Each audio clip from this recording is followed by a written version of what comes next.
Fala, minha joia! Simbora sextar com o teu Globo Esporte? Sextou, né, rubro-negro?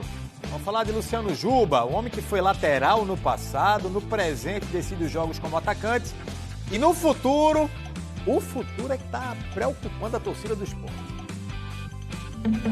Luciano Juba, o lateral que virou atacante, começou mais uma temporada como um dos principais jogadores do esporte.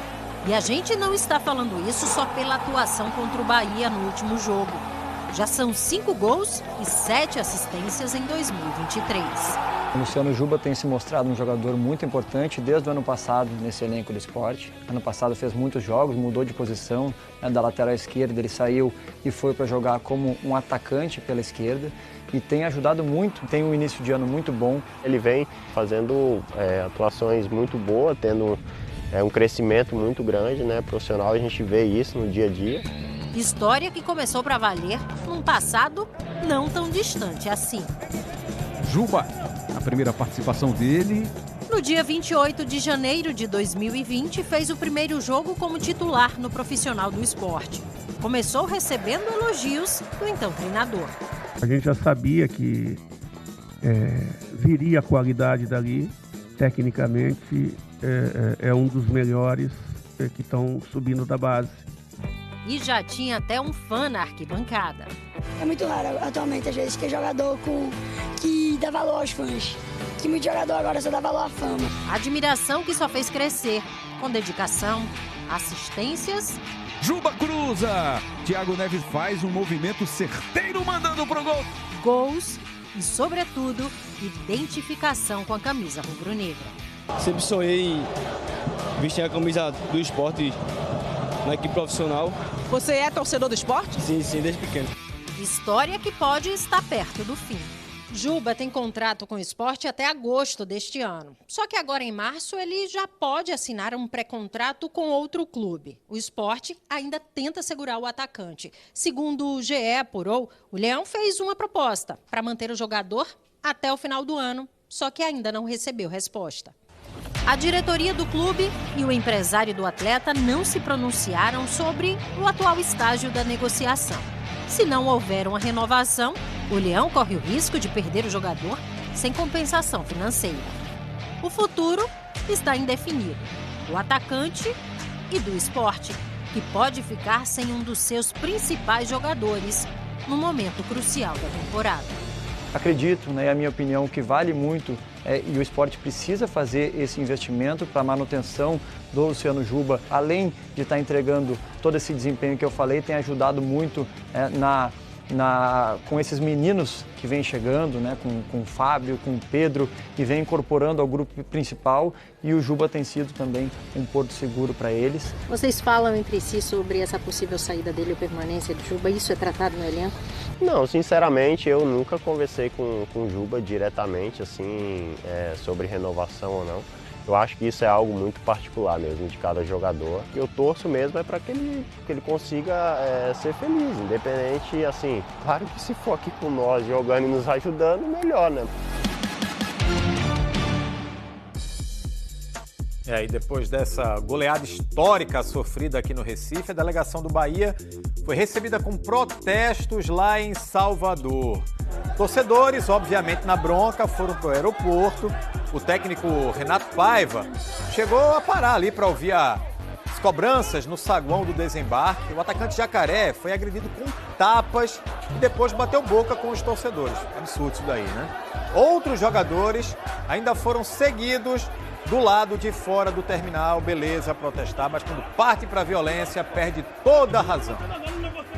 Ó, já a gente fala da vitória do Náutico em cima do Vitória lá em Salvador, 3-2. Vamos falar do Campeonato Pernambucano, porque amanhã tem ao vivo na tela da Globo, Retrô e Santa Cruz, 4h30 da tarde. Retrô que está na segunda posição, o Santa que está ali no limite para se classificar. Cadê Juan Torres para falar sobre essa situação do Santa Cruz que tem que ir para esse jogo ligado, né, Juan? Porque pode sair dos classificáveis aí para a próxima fase do estadual. Boa tarde. Fala, Thiago, muito boa tarde para você, boa tarde para todo mundo que está acompanhando o Globo Esporte. Exatamente, o Santa não pode nem pensar em outro resultado. O tricolor precisa da vitória para não correr o risco de deixar o grupo das 6 equipes que se classificam para a próxima fase do Campeonato Pernambucano. Como você falou, o Santa está ali na 6ª posição, ou seja, no limite do G6. E o técnico Raniel Ribeiro já elegeu o Campeonato Pernambucano como uma prioridade para esse início de temporada. Isso porque para o Santa ter um calendário mais extenso na temporada de 2024, o tricolor precisa ir bem no estadual. E o detalhe é que esse jogo contra o Retrô vai ser o segundo de uma sequência de 3 partidas em uma semana. Primeiro o Santa pegou o CRB na última quarta-feira, que acabou com a primeira derrota do Santa na temporada de 2023. Aí amanhã tem o Retrô pelo Campeonato Pernambucano e na próxima terça já tem outro jogo importantíssimo, só que agora pela Copa do Brasil, a estreia do Santa Cruz contra o Democrata de Minas Gerais, fora de casa. E esse jogo entre Retrô e Santa Cruz, que acontece na Arena de Pernambuco, é válido pela primeira rodada do Campeonato Pernambucano, jogo que precisou ser adiado, e o Retrô é o vice-líder da competição, tem apenas uma derrota justamente para o líder Sport. E já que a Fênix de Camaragibe tem um jogo a menos, em caso de vitória contra o Santa Cruz, o Retrô pode assumir a ponta da tabela, pode ultrapassar o Sport, e para conquistar esse objetivo, o Retrô vai contar com um cara que conhece bem demais o clube, como a gente confere agora na reportagem de Sara Porto. Um relacionamento difícil de se encontrar. Em 2023, Dick Ulley começou a 3ª temporada à frente do Retrô.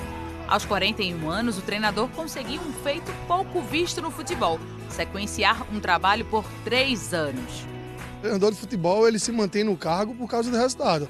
Agora, atrás do resultado, tem muitas outras situações, né, que o Retrô me proporciona, estrutura, jogador de qualidade, mas tudo isso tem que se traduzir em resultado, em vitórias, e é aquela frase que a gente sabe: a quem muito é dado, muito é cobrado. Eu sou muito cobrado aqui. No ano passado, o Retrô fez a melhor temporada da curta trajetória do time. Mas o vice-campeonato estadual e a histórica campanha de uma equipe pernambucana na primeira fase da Série D não foram suficientes para agradar o comandante. Não conseguimos os objetivos que a gente tinha colocado como meta, que era o título e o acesso. Eles avaliaram como proveitoso o ano, apesar de a gente não ter chegado aos objetivos principais, e que a gente tinha, né?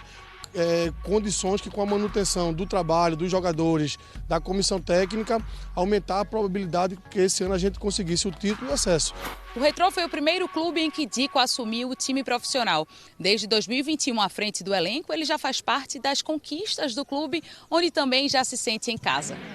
Eu comecei aqui, né, 2 anos e meio, 3 anos já. Comecei como treinador do Sub-15, ver o clube crescer, ver o clube hoje ter jogadores do porte de Fernandinho, de Rômulo, de Jonas, de Luizinho, de Jean, jogadores campeão brasileiro, campeão da Libertadores. Então eu me sinto muito parte do Retrô e espero seguir por muito tempo aqui, porque aqui eu sou muito feliz. Eliminado na classificatória da Copa do Nordeste, o Retrô tem um Pernambucano, Copa do Brasil e Série D pela frente. 3 competições para que surjam conquistas inéditas.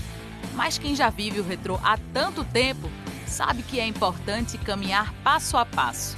O foco da gente, enquanto a gente estiver na Série D, que a gente espera que seja o último ano, tem que ser o pernambucano. Quando a gente subir de divisão, que isso vai acontecer, aí a gente traça novas metas, novos planejamentos, e aí a gente pode pensar numa Copa do Nordeste de maneira mais consistente.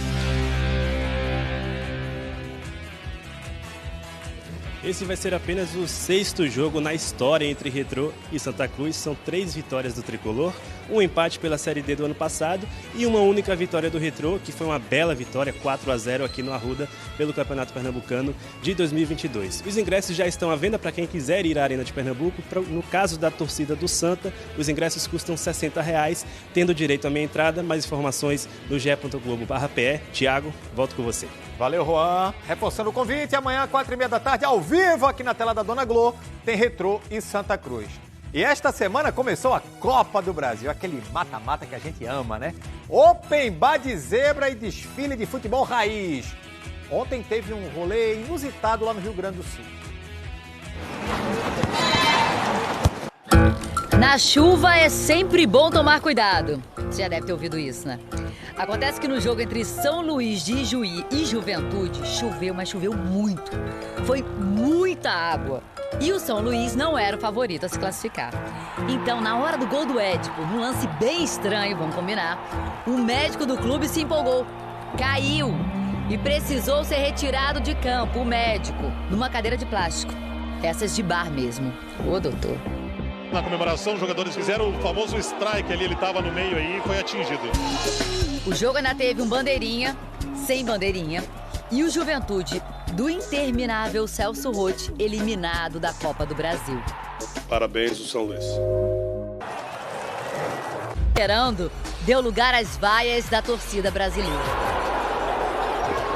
Bastava vencer Porto Rico em casa para a seleção garantir vaga antecipada ao Mundial de Basquete. Mas no estouro do cronômetro, Porto Rico matou a cesta do jogo. 92-90.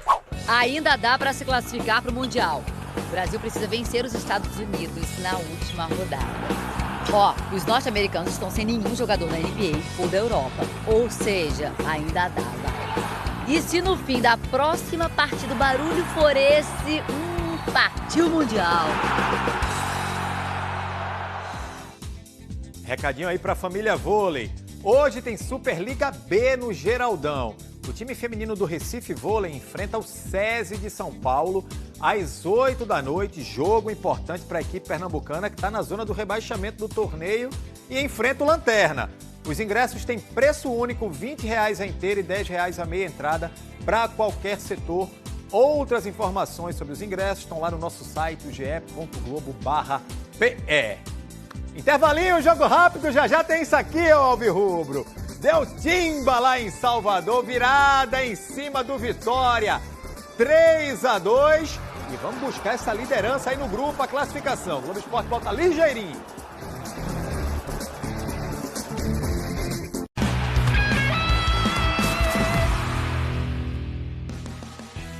Deu o Globo Esporte de volta para dizer que mais um brasileiro estreou na fase preliminar da Libertadores ontem. Nosso vizinho aqui, o Fortaleza, representante do Nordeste na Liberta, ficou no 0-0 com o Deportivo Maldonado lá no Uruguai. O jogo da volta é na quinta-feira que vem na Arena Castelão e o Leão do PC passa de fase com qualquer vitória.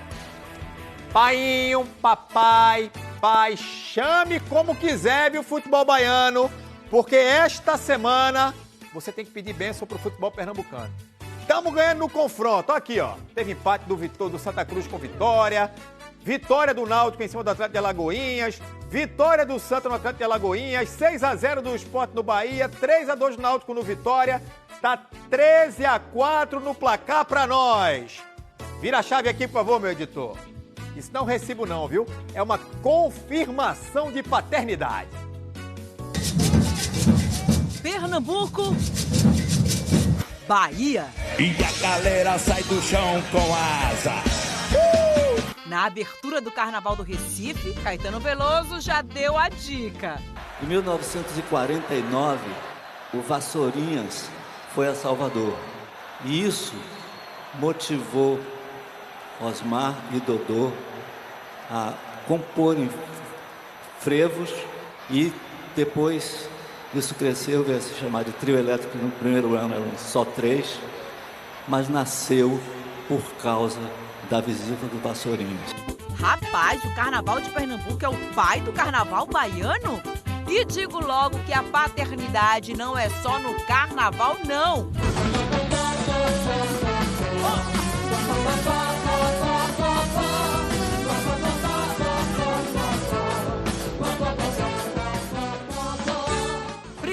Foi o Leãozinho que deu uma goleada histórica no Bahia, 6-0. E ontem, lá em Salvador, o Náutico, meu rei, desbancou o Vitória. Não foi frevando, foi fervendo de emocionante. O Náutico quase fez aos 30 segundos de